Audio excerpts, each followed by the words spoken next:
Hello students, welcome again. We are going today to perform also the numericals based on the chapter electrostat.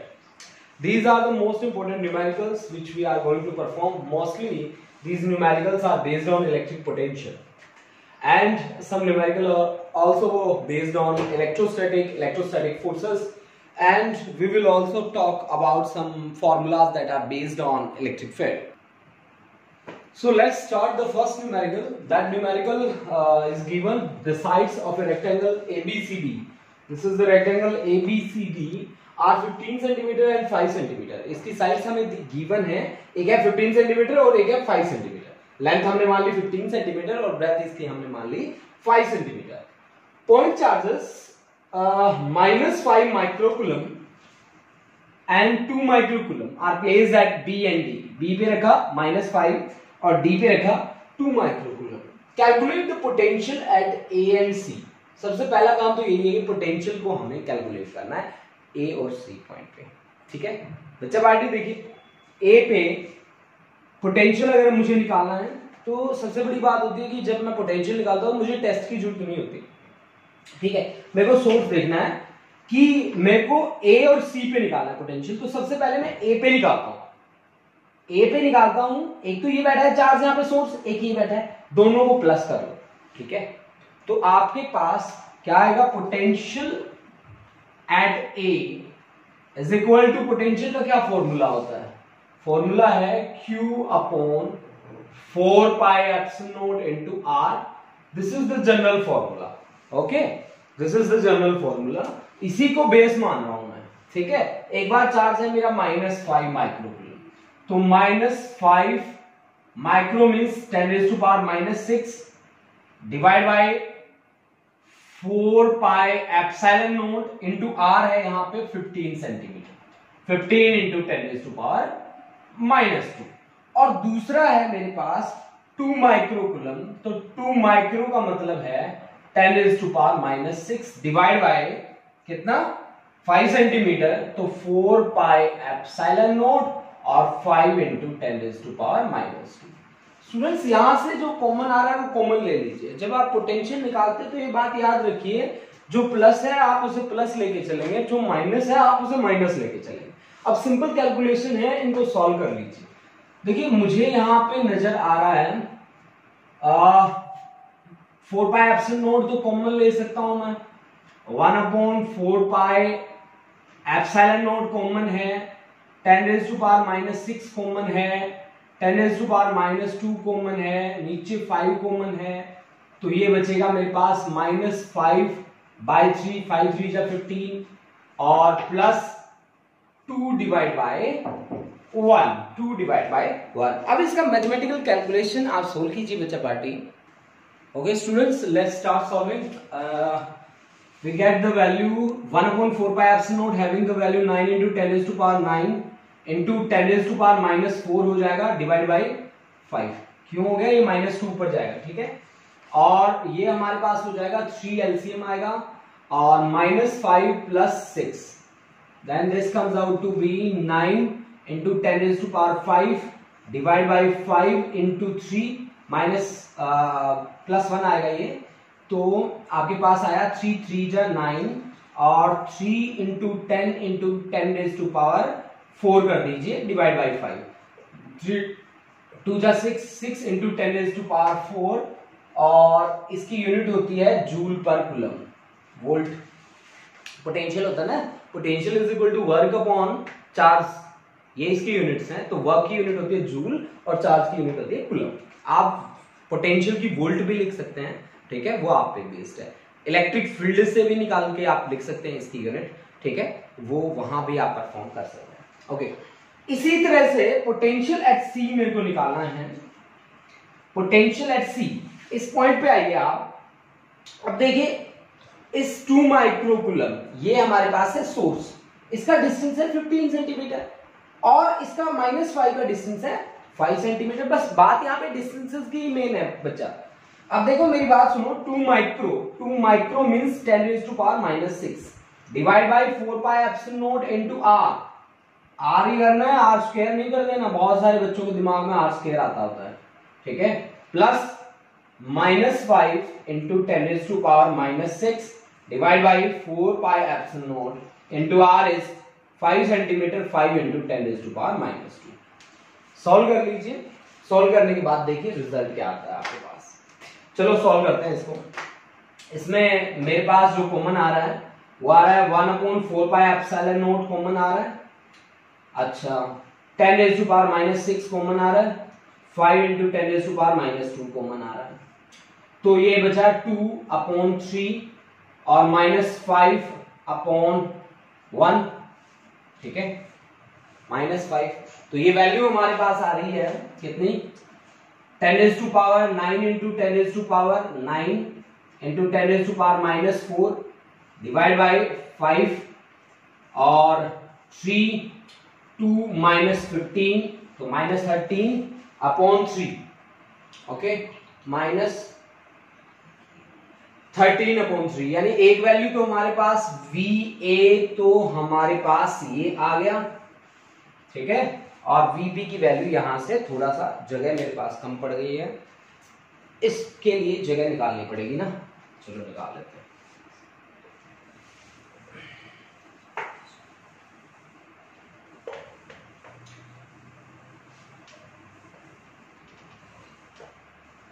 अब देखो जी, अब देखिए यहां से कि VC इज इक्वल टू मेरे पास कितना बना, 9/5 into 10 raised to power 5, 9/5 into 10 raised to power 5, और ये आया -13/3, 13/3।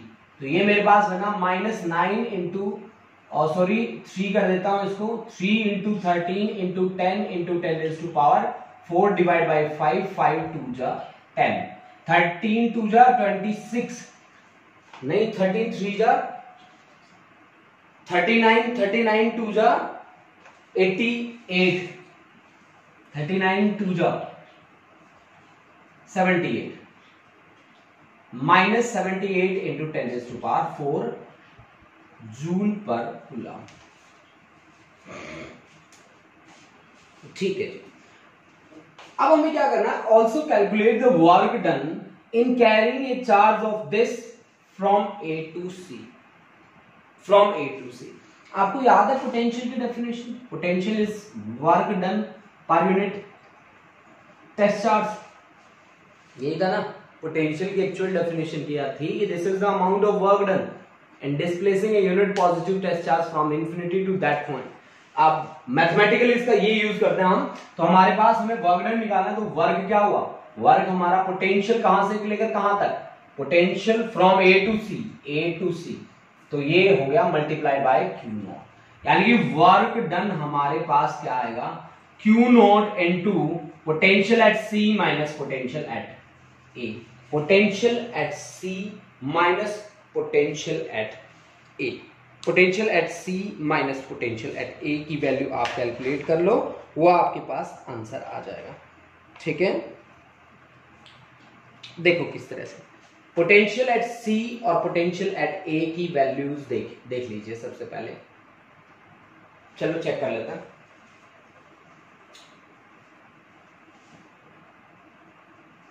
देखिए यहां पे वर्क डन कितना रहेगा हमारे पास, पोटेंशियल एट C हमारे पास ऊपर है,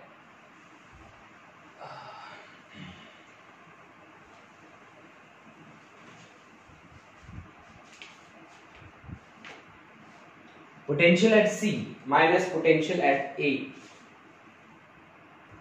Now put the value of VC and VA, so work done becomes equal to Q note कितना चार्ज लेके जाना है, 3 into 10 raised to power -6, VC की वैल्यू कितनी आई थी, -78 into 10 raised to power 4, अच्छा उसकी VA की वैल्यू कितनी आई थी, -6 into 10 raised to power 4, okay students, minus बाहर आता है, 3 into 10 raised to power -6 into 10 raised to power 4 भी कॉमन है हमारे पास, माइनस भी कॉमन है, 78 + 6 कितना होगा, 78 + 6 84 होगा, ओके स्टूडेंट्स। अब ये आपके पास आ जाता है 3 into 84 into 10 raised to power -2, 83 जा ये आएगा, 3 4 जा 12, 1 8 3 जा 24, 25 और 2.52 with negative sign, this is the work done, ठीक है। Work done is equal to energy stored, आपके पास कितना आ गया 2.52 आ गया। तो अगर इलेक्ट्रिक पोटेंशियल पे बेस होके आपके पास कोई न्यूमेरिकल आता है तो उस सिचुएशन में आप कुछ इस तरह से परफॉर्म कर सकते हैं। चलो हम आगे एक अनदर न्यूमेरिकल पे बढ़ते हैं।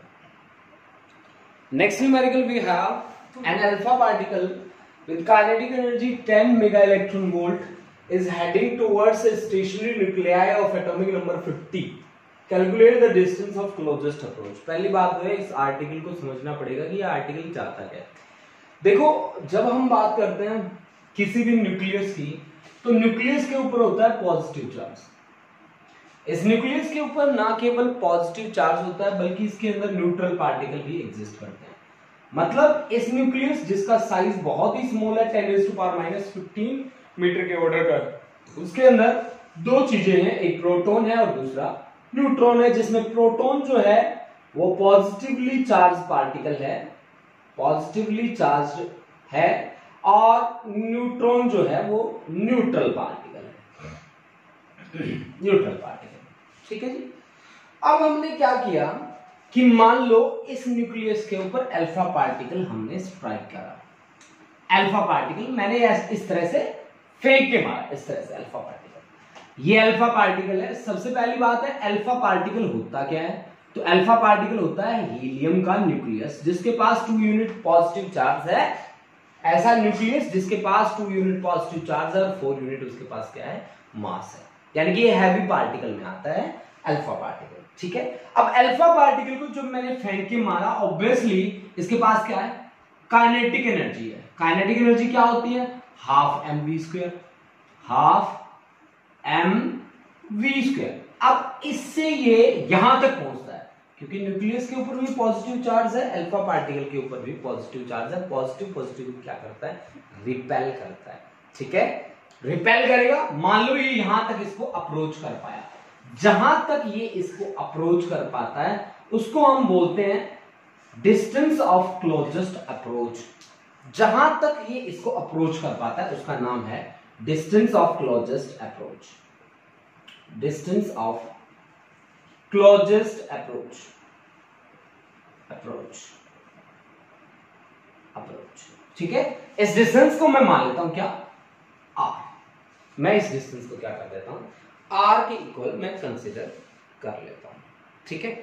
अब आप एक चीज देखो, जहां रिपल्सन होती है ना वहां पे potential energy, electrical potential energy का कॉन्सेप्ट आता है। और पोटेंशियल एनर्जी क्या होती है, Q1 Q2 divide by 4 pi epsilon not into R, Q1 Q2 divide by 4 pi epsilon not into R, this is the electrical potential energy, ठीक है ना। अब मेरी बात सुनो ध्यान से कि ये देखो पॉजिटिवली चार्ज पार्टिकल है, पॉजिटिवली चार्ज न्यूक्लियस ने उसको धक्का मारा, इसका मतलब है यहाँ पे इलेक्ट्रिकल पोटेंशियल एनर्जी है 100% श्योर। और ये जब चल के गया तो इसके पास क्या थी, काइनेटिक एनर्जी। ये यहां तक पहुंचता है, मतलब यहां आके दो एनर्जी एक दूसरे को बैलेंस कर जाती है। बैलेंस कौन कौन कर जाएगा, एक आपकी काइनेटिक एनर्जी और दूसरा क्या, इलेक्ट्रिकल पोटेंशियल एनर्जी। अब मेरी बात सुनो, अब इसके ऊपर सबसे पहले न्यूक्लियस के ऊपर चार्ज कितना होगा। न्यूक्लियस, किसी भी न्यूक्लियस की आप प्रेजेंटेशन ऐसे देते हैं XAZ, जिसमें Z जो होता है वो होता है atomic number. Atomic number, atomic number आपको क्या बताता है, ये बताता है नंबर ऑफ इलेक्ट्रॉन्स कितने हैं इसके अंदर, और जितने नंबर ऑफ इलेक्ट्रॉन्स होंगे उतने ही नंबर ऑफ प्रोटॉन्स होंगे, ठीक है भाई। इलेक्ट्रॉन और प्रोटॉन के नंबर इक्वल होने के कारण ही हम हर एक एटम को क्या बोलते हैं कि this is electrically neutral. Every atom is electrically neutral, क्यों, क्योंकि नंबर ऑफ इलेक्ट्रॉन्स और नंबर ऑफ प्रोटॉन्स हमेशा क्या होते हैं, बराबर होते हैं, ठीक है भाई। तो अब देखो इस न्यूक्लियस के ऊपर मेरे को चार्ज निकालना, तो चार्ज निकालने के लिए फॉर्मूला है Q is equal to NE plus होता है न्यूक्लियस के ऊपर। अब N क्या है, नंबर, नंबर यहां पे कितना है, एटॉमिक नंबर के बराबर। एटॉमिक नंबर कितना है, Z, तो Q is equal to ZE। ये इतना चार्ज किसके ऊपर होगा, न्यूक्लियस के ऊपर होगा। यानी कि मेरा जो सोर्स चार्ज है Q1 वो मेरा बन गया ZE, और Z इस क्वेश्चन में मुझे गिवन है कितना, 50, तो Q1 बन गया मेरा 50E, इतना चार्ज है। दूसरा ये जो अल्फा पार्टिकल है इसके ऊपर चार्ज कितना है, Q2 चार्ज। देखो आप, इसके पास है 2 यूनिट चार्ज, तो दिस इज 2e, तो 2e चार्ज होगा, Q2 आपके पास 2e होगा, और ये R मुझे निकालना है। अब आपको कहा क्या है इस क्वेश्चन में, कहता है an alpha particle with kinetic energy 10 mega electron volt. कितनी एनर्जी है उसके पास, काइनेटिक एनर्जी कितनी है, पहले से ही दिया है, झंझट खत्म, काइनेटिक एनर्जी दे रखी है।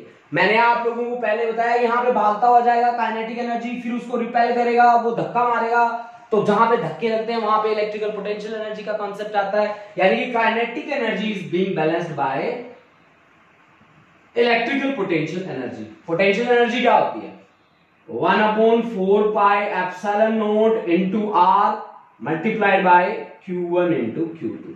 वैसे सोर्स और दूसरा क्या होता है, टेस्ट होता है, आप ऐसे भी इसको कंसीडर कर सकते हैं, ठीक है। काइनेटिक एनर्जी कितनी दी है, 10 मेगा इलेक्ट्रॉन वोल्ट। अब यार ये भी पंगा ना, mega electron volt, 1 mega electron volt, mega का मतलब होता है 10⁻⁶। एक इलेक्ट्रॉन के ऊपर चार्ज कितना होता है, 1.6 इंटू 10⁻⁻19 कूलम इंटू वोल्ट। अब कूलम इंटू वोल्ट क्या होता है, चलो उस बात को याद करो जहां हमने पोटेंशियल को कहा था कि पोटेंशियल तुम कौन है, work done per unit test charge, यानी कि वर्क डन आपका किसके इक्वल है, test charge into volt. Potential V, work done की यूनिट क्या होती है भाई, जूल। चार्ज की यूनिट टेस्ट चार्ज है, कोई बात नहीं है तो चार्ज ना, तो कूलम। पोटेंशियल की वोल्ट, तो कूलम इनटू वोल्ट किसके बराबर है, जूल के बराबर है। यानी कि ये आपके पास बना 1.6 इंटू 10 पावर, ये भी 10 की पावर, ये भी 10 की पावर, बेस सेम हो, पावर ऐड हो जाती है, -13 कूलम इंटू वोल्ट क्या हुआ, जूल। ठीक है भाई, तो 1 मेगा इलेक्ट्रॉन वोल्ट 1.6, ठीक है, 1.6 इंटू 10⁻⁻13 की वैल्यू आपको दे रखी है। 1/4 पाई एप्सिलॉन नॉट की वैल्यू आपको पहले से पता होता है, 9 इंटू 10⁻9, और चार्जेस की वैल्यू भी आपके पास है, वो वैल्यू है कितनी है भाई, 50e और इंटू 2e, ठीक है जी, डिवाइड बाय क्या, r, डिवाइड बाय r। आपको क्या चाहिए, आपको तो r की वैल्यू चाहिए, calculate distance of closest approach, तो 9 into 10⁻9 into 50 into 2 into E square. तो ई स्क्वायर की जगह मैं लिख देता हूं क्या, ई स्क्वायर की जगह तो मैं ई की वैल्यू लिखूंगा और क्या लिखूंगा, चलो देखो, हाँ जी, ई 50 इंटू 2, ई की वैल्यू 1.6 इंटू 10⁻⁻19, 1.6 इंटू 10⁻⁻19। अरे यार वो मेगा था ना, उसको आर, इसकी वैल्यू मेगा थी, तो 1.6 इंटू 10⁻⁻19 और 10⁻6 अलग लिख देता हूं ताकि इसको कैंसिल कर दूंगा ना, ठीक है, 1.6 10⁻⁻19, ओके, ठीक है। अब देखिए आप, ये ऊपर जाएगा, 52 जा 100, 10⁻2, अच्छा 9 इंटू 1.6 इंटू 10⁻11, 52 जा 100, 2 9, और इंटू 10⁻⁻19 प्लस 625 ना, then this becomes equal to 14.4 into 10 कितना बाकी बचता है, -14, ओके, यानी कि आप इसको लिख सकते हैं 1.44 इंटू 10⁻⁻13 क्या आएगा, मीटर, ठीक है, 1.44 इंटू 10⁻⁻ कितना 13 metre, okay, this is the answer, this is the answer.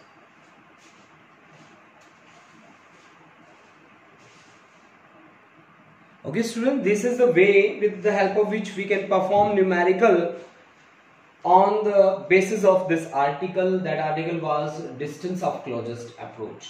ये देखिए मैथमेटिकल आप ध्यान से सॉल्व कीजिएगा, ठीक है, आप चेक कर लीजिए मैथमेटिकल इसका, फिर हम आगे बढ़ते हैं।